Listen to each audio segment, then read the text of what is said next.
नमस्कार। आज के इस खास विश्लेषण में हम ग्रामीण भारत की एक ऐसी खौफनाक सच्ची घटना के बारे में बात करने जा रहे हैं जो आपको ये सोचने पर मजबूर कर देगी कि हमारे ही घरों के बंद दरवाजों के पीछे आखिर क्या-क्या छिपा हो सकता है। ये कहानी एक ऐसे बेहद गरीब परिवार की है जिसने पीढ़ियों से एक ऐसा खौफनाक राज अपने सीने में दफन कर रखा था, जिसके अचानक उजागर होने पर ऐसे भयानक परिणाम सामने आए जिनकी किसी ने सपने में भी कल्पना नहीं की थी। तो चलिए इस रहस्य से पर्दा उठाते हैं। देखिए, हम सभी के परिवारों में कुछ न कुछ राज तो होते ही हैं, है ना? कुछ बातें जो हम दुनिया से छिपा कर रखते हैं। लेकिन जरा सोचिए, क्या होता है जब किसी परिवार का सबसे गहरा, सबसे खौफनाक राज अचानक दुनिया के सामने आ जाए? ये पूरी घटना हमें ये सोचने पर मजबूर करती है कि शायद कुछ राज राज ही रहें तो बेहतर है। क्योंकि जब अज्ञानतावश कोई उन अंधेरे कोनों में झांकने की कोशिश करता है, तो उसकी कीमत सिर्फ एक इंसान को नहीं, बल्कि पूरे के पूरे समुदाय को चुकानी पड़ती है। आइए इस श्रापित पारिवारिक राज की गहराई में चलते हैं। बात है साल 2021 की। देश में लॉकडाउन लगा हुआ था। उत्तर प्रदेश के नेका छपरा नाम के एक गांव में 15 साल का एक लड़का रहता था, आशीष। उसका परिवार भयंकर रोंगटे खड़े कर देने वाली गरीबी में जी रहा था। 2 वक्त की रोटी भी बहुत मुश्किल से नसीब होती थी। अब आशीष की जिंदगी ना दो बिल्कुल अलग हिस्सों में बटी हुई थी। दिन के उजाले में तो वो अत्यधिक गरीबी और छुआछूत जैसी कड़वी सच्चाई का सामना करता था। उनका परिवार गांव की मुख्य बस्ती से काफी दूर बाहर एक एकांत टोले में रहता था। लेकिन आधी रात होते ही माहौल बदल जाता था। रात के अंधेरे में उसकी दादी उसे उसके पूर्वजों की अजीबोगरीब कहानियां सुनाया करती थीं। वो बताती थीं कि कैसे उनके पूर्वज कभी बहुत अमीर हुआ करते थे और उन्होंने अपनी अकूत संपत्ति बचाने के लिए काले जादू का सहारा लिया था। लेकिन समय के साथ उस काले जादू का कुछ ऐसा उल्टा असर हुआ कि परिवार आज इस दयनीय हालत में पहुंच गया है। खैर, आशीष के लिए ये सब सिर्फ दादी नानी की कहानियां ही थीं। लेकिन एक दिन कुछ ऐसा हुआ जिसने सबके होश उड़ा दिए। पड़ोस में रहने वाले एक हट्टे-कट्टे युवा की अचानक रहस्यमयी तरीके से मौत हो गई। गांव वाले तो यही मान रहे थे कि रात में चोर लुटेरे आए होंगे। लेकिन जब आशीष ने उस शव को देखा तो वो अंदर तक सिहर गया। शरीर पर चोट का एक भी निशान नहीं था। पूरा शरीर नीला और बिल्कुल सूखा हुआ था।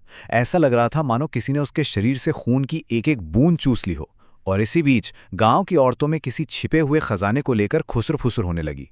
यहीं से आशीष के मन में शक का बीज बोया गया।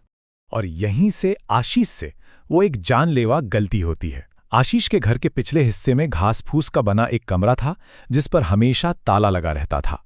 उस रहस्यमयी मौत और खजाने की बातों ने आशीष की उत्सुकता को इस कदर बढ़ा दिया कि उसने उस बंद कमरे का सच जानने की ठान ली। फिर आई पूर्णिमा की वो रात। आधी रात का वक्त था। आशीष चुपके से अपने माता पिता के पीछे पीछे गया। जब उसने बांस की दीवार के सुराखों से अंदर झांका तो सामने का नजारा उसके पैरों तले जमीन खिसकाने वाला था।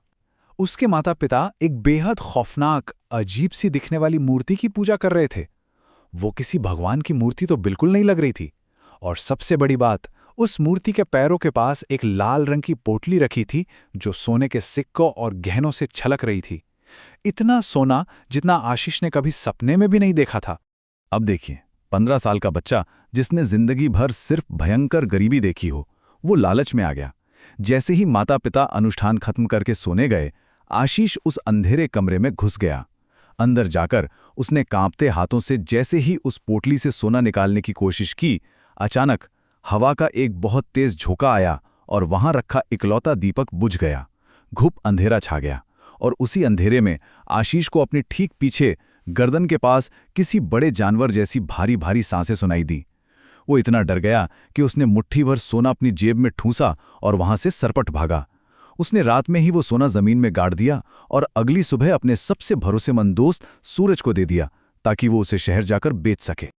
लेकिन कहते हैं ना, कुछ गलतियों की कोई माफी नहीं होती। शाम ढल गई, रात गहराने लगी, लेकिन सूरज लौटकर नहीं आया। आशीष की बेचैनी अब एक भयानक खौफ में बदलने लगी थी।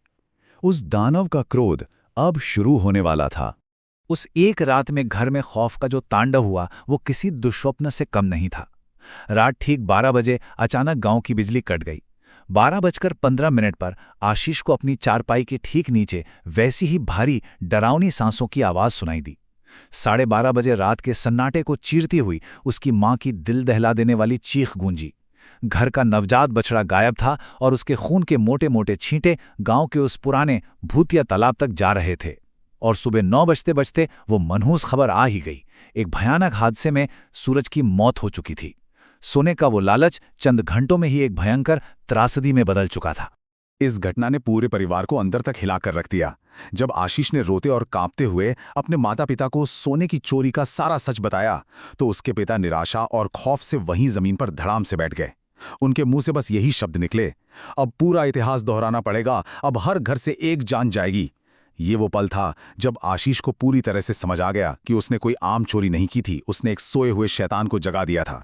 स्थिति अब नियंत्रण से पूरी तरह बाहर थी।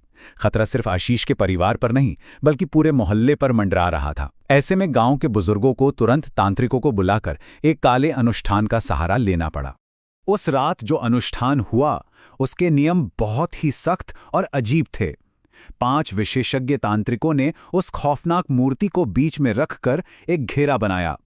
बाकी गांव वाले उल्टी दिशा में मुंह करके बैठ गए और उन्हें अपनी आंखें ढकने को कहा गया, ताकि कोई गलती से भी उस शक्ति को न देख ले। बच्चों और जिनकी शादी नहीं हुई थी, उन्हें वहां से तुरंत कोसों दूर भेज दिया गया।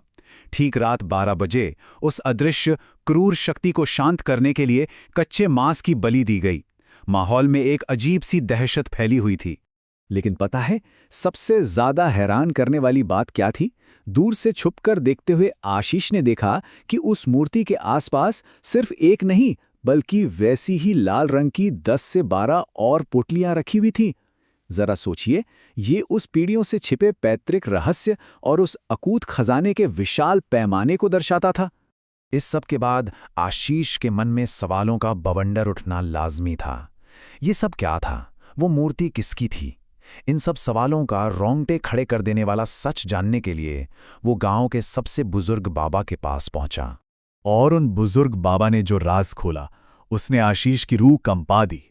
वो मूर्ति किसी भगवान की नहीं थी, वो एक शैतानी इकाई थी जिसे लोक कथाओं में पिशाच कहा जाता है।